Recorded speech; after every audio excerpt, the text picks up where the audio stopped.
Hey guys, welcome to the Super Bowl Post Show where we talk about things Marvel, DC, and Star Wars. It's your boy Stevie Hayes, and today I'm here to talk to you guys about Secret Wars. So obviously, I've been reporting a lot about the Secret Wars film, and there have been lots of rumors going around. So I do want to address another rumor that's been circulating a lot. I even gave this a couple of days just to sit because some of these I do think are more capped than others, if that makes sense to you. So I kind of gave this a couple of days to kind of settle my soul, and I watched a couple other creators' viewpoints on it as well. So I want to bring this rumor to you guys. So obviously, like there has been this really big rumor, and I'm pretty sure it started from the Cosmic Circus, and it was basically saying that that Avengers Secret Wars will be a two-part movie. So and the reports is saying that that this two-part movie has something to do with this title, Avengers Eternity Wars. And if you guys remember when Kevin Feige announced Secret Wars a couple of years back, there were some trademark names that Marvel ended up getting.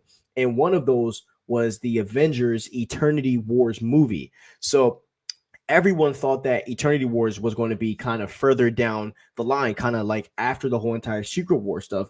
But now everyone's been thinking about it, and apparently a lot of insiders have been kind of hinting to the fact that Eternity Wars could be the part two to Secret Wars, which means that we will get a 3-movie Avengers back to back to back. So that means we will have King Dynasty, then we will get Avengers Secret Wars, and then we will get Avengers Eternity Wars.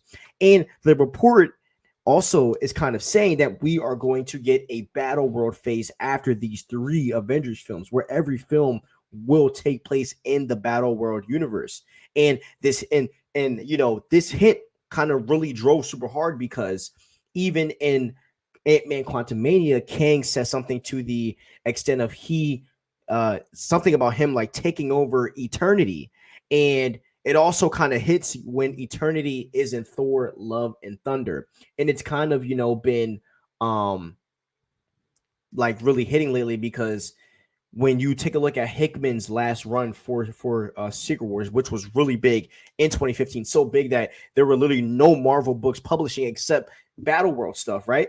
Because I mean, the whole Marvel universe is kind of in one world right now, and because that was all that was left in the Marvel universe. So now the theory that is going around is that Kang Dynasty is going to break the multiverse, and Secret Wars will be Beyonder Kang taking the powers of eternity and literally becoming the most overpowered goats ever. And he is basically going to create this battle world.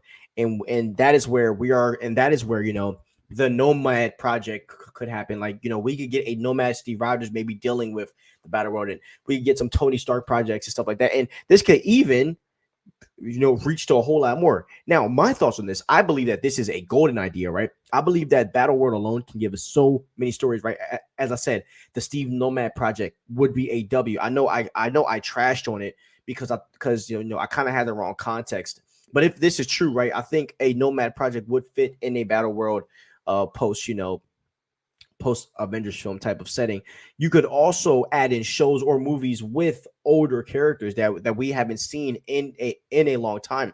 You could do a reality where Black Panther is married to Halle Berry Storm, and we could see them two ruling, their faction of Wakanda. I don't know. I mean, there could be so many interesting things. We could even get a Wolverine versus Hawk movie. We could get a Charlie Cox Daredevil with Ben Affleck's Daredevil together. I mean, the possibilities are really endless. But one of the biggest things that this gets me excited for is this, that we are going to be seeing Jonathan Majors here for a really long time.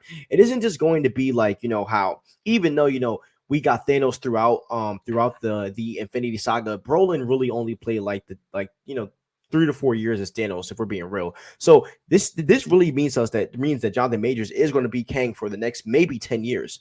And I think that this is a big deal, number one, because we're going to see Jonathan Majors progress as a character. I also think this is going to be a big deal because this is going to be the first time that we're going to see a villain on screen last this long in a universe, because most villains turn good, right? Loki turns good and all of this jazz like that with Kang. And this is one of the reasons why I think Jonathan Majors took this role.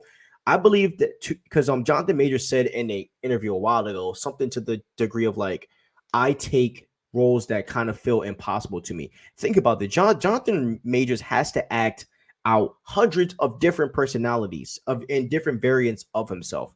It's going to be very interesting, and we're going to see, and this character is going to prove his true acting ability. And if Jonathan Majors does this right, he will be the greatest actor to ever touch the MCU. If this man can play a bunch of hundreds of different characters in a matter of 20 to or 10 to 20 films, does this make Jonathan Majors one of the greatest actors of all time? I think it makes him the greatest actor to be in the MCU. I mean, we already see him as He Who Remains. He Who Remains and Kang and Ant-Man and the Wasp are literally two different people acted by one man. And then, and we already saw Victor Timely at the end of Ant-Man and the Wasp Quantumania, which also comes off as a diverse. So, this whole entire saga has the potential to be something really great. Obviously, we had a slow start, and that's totally fine. It happens. But I do think that after these like 2 years of eating crap, possibly, I think it's going to come together really well. And honestly, Avengers is going to be on top, and it's going to be back at the top of the world doing $1 billion movies over and over and over. So that's how I feel. Tell me what you think about this league. Do you think this is cool? Do you think it's whack? I would love to hear kind of your ideas on this. But as you know, guys, please like and subscribe and ring the notification bell so you know whenever we post. Have a wonderful day. Deuces.